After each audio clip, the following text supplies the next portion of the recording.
I'm here with the 3 gold medalists, and of course Joe Massey, the person who's won for the 4th time the Best in Show, and Victoria and Jessica Rose. But you guys actually all know each other from something else, don't you? We do. We all know each other from World Skills, from the World Skills competition. We met back in, I think it was November 2010, where we did a squad selection at North Warwickshire Hinkley College, and that was the very first time we met. I remember you all looking really terrified. We what? What were you terrified of? Meeting Joe. Oh, why? What's wrong with him? Don't answer that. We're on camera. Don't answer that one. But even though you've been competing, you know, against each other, you're going to have to move in, Jessica, so we can all huddle together. It's only a little screen. Even though you're competing against each other, you're friends as well, aren't you? So really is it really friendly rivalry? Are you chuffed for each other? Yeah, I think it's really cool that we've all got like the gold medals and we're all like World Skills people as well. It's really nice. It sends out a good message, doesn't it, that vocational competitions and vocational excellence really just translate into other competitions and further success, not just in one. But are you actually doing floristry as well? I mean, you know, life can't be just one big competition. What do you do during your normal working hours, Joe? Well, I work for an events company, Springbank Flowers, so we don't necessarily make floral chandeliers, but we do things that are quite similar. We do a little bit of everything. I mean, we work pretty much crazy hours, that's what event floristry is, but at the same time you do get to do some really exciting stuff. So I worked in retail for a couple of years, but I know that these guys do work in retail. I was going to say, Victoria, you're still in a shop? Yeah, I work at Lavender Florist in a little place called Penkridge. It's only like a little You're going to have to keep your voice up. We've got so many people around us. So yeah, it's just like a tiny little country shop. It's quite busy, but we do some strange things. And I remember David well. Denny, when he won World Championship and he became the world champion, and he went back to the shop and the first thing he did was a flat pack. 20 quid flat pack. He said, from the sublime to the ridiculous. And it'll be like that for you guys probably. It will. And where do you work? I've got my own business now. I opened last September after like the World Skills competition ended for me. And that's going really well, so hopefully I'll go back with the gold and like it'll really make things, well, boost things for me. And have you got a shop or? Yeah, I've got a retail shop in Hinkley. Oh wow, in which is really a big brave step to take in today's climate. So you're pleased you did it? Yeah, I'm really pleased. So it's like I can do things for myself now, and like I'll only get back as much as I put in, so I'm really enjoying it. Oh, excellent. Now, tell me a bit more about the actual entry. This was a lovely specification. I mean, let's face it, compared to the jockey silk last year, which I personally loathed, I thought this was great fun. What did it involve? How many hours did you? Let's go. Joe, let's start with yours. Okay. So if you guys let's just have a look at Joe's. How many hours did this take? Well, I think in total this probably took around about 200 hours. A lot of it wasn't necessarily solid floristry technique. A lot was getting the structure right with the actual frame. My chandelier doesn't have any solid central core, so it's all actually suspended from one perspex disc on top. So you can imagine the amount of times I had to tie knots and then retie knots and tie them again to make sure it was completely level and things. And this is all fishing wire? It is, it's all fishing line. Some of it is 50-pound fishing line, which is a lot thicker, and other of it is a little more thin, like 8-pound fishing line.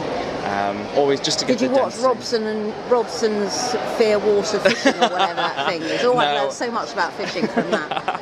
Unfortunately, I didn't. I just wanted the whole design to be very light and very ethereal, and I thought by using perspex this would kind of reflect the whole diamond schedule, and also the facets in the actual radial proportion of the design. I thought it was very key to bringing through the structure and the schedule.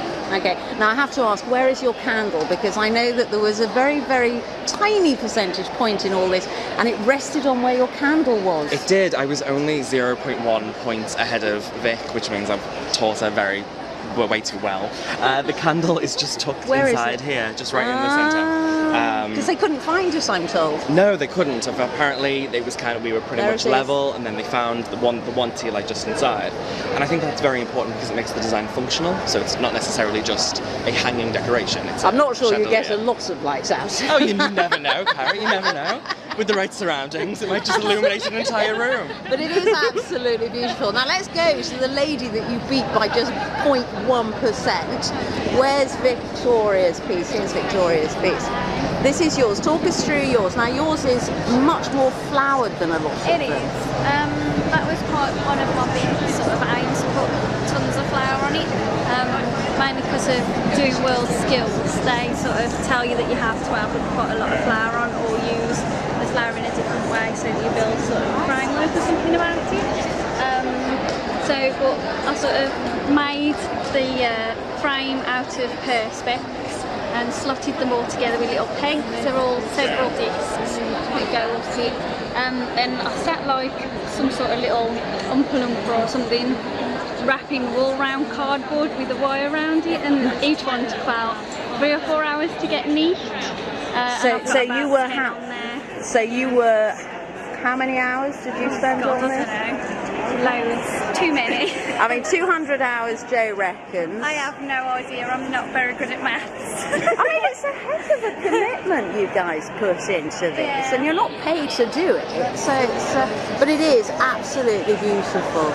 And Jessica, let's have a look at yours as we zoom round. I'm never going to be a BBC cameraman. Right, so you went very purpley and silver.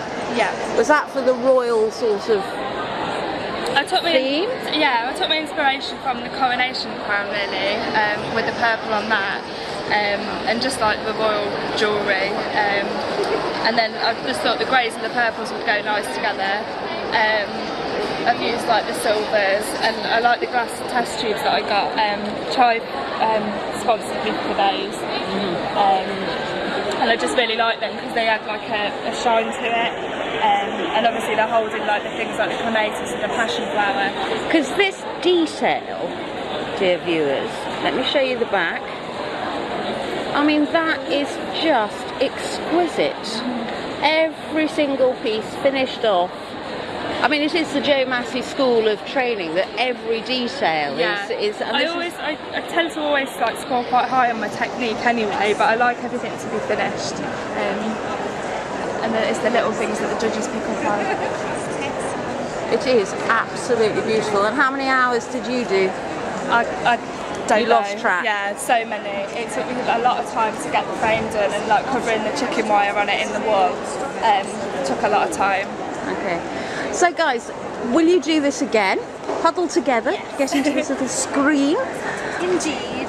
You'll do it again? Oh, is it? yeah. I mean, is it worth all those hours and the stress? Why? I would say 100%. I mean, Why? in the past year alone, I've gained about 3 or 4 big commissions, mostly based off Chelsea, which, I mean, these guys have helped me work on, so they know exactly what I'm talking about. So like the dress that you did? Yeah, like the dress for us, that came directly because of Chelsea. Like, oh, we saw you at Chelsea, we saw you at Jockey Hill. Can you translate that into, something more? And I was like, of course we can. And I'm doing a big project over in Ireland this summer in Kildare Village, which is basically a fashion flower whole takeover of the village, which these guys are helping me on as well. So it's going to be really special, and all of that has come directly from Chelsea Flower Shop. So you'll be back next year? Try to. Repeat this. Try our best. Because you've got to go through the heat, haven't you? Yeah. They're still doing it by heat, so still a way to go. Well, many congratulations. You've done fabulously, and having watched all of you as you've sort of progressed through industry, I'm very proud. I'm like a mother. I'm like mother hen. See the youngsters do so well. Thank you so much for being with us and talking to us.